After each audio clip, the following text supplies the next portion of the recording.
Personal na pinaabot ni Isabela Governor Rodito Albano ang kanyang pasasalamat kay Japanese Emperor Naruhito para sa mga proyekto nga pinondohan ng Japan International Cooperation Agency o JICA sa lalawigan na partikular na sa modernisasyon ng agrikultura at disaster resilience.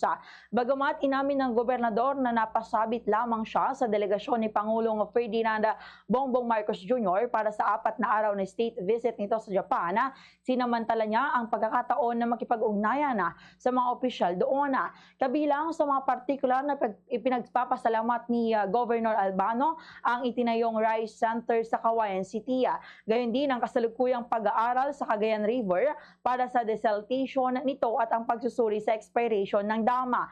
Kasabay nito, formal ding inanyayahan ng gobernador ang emperor na bumisita sa probinsya ng Isabela sa pag-asong ang mga nasabing proyekto ay lalong magbubunga para sa ikakaganda ng pamumuhay ng mga Isabelenyo. Pinag-aaralan din nila ngayon ang mga produktong maaaring i-export sa Japan. Nilinaw pa ni Governor Albano na walang naging gastos ang pamahalaan ng Pilipinas sa naturang state visit ng Pangulo. Ito ay dahil ang pamahalaan ng Japan ay ang mismong nag-imbita para sa opisyal na pagbisita na naglalayong ipagdiwang din ang ika-70 na anniversary ng diplomatikong ugnayan ng dalawang bansa. Ganito ang bahagi ng pahayag ni Governor Rodito Albano.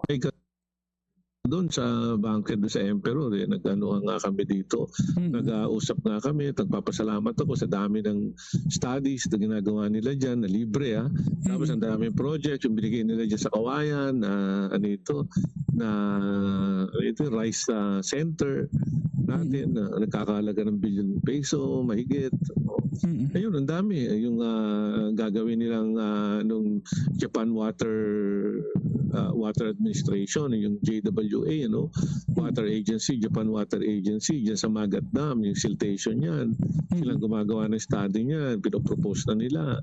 Baka sila pa yung magpautang sa atin dyan para gawin yung dam natin.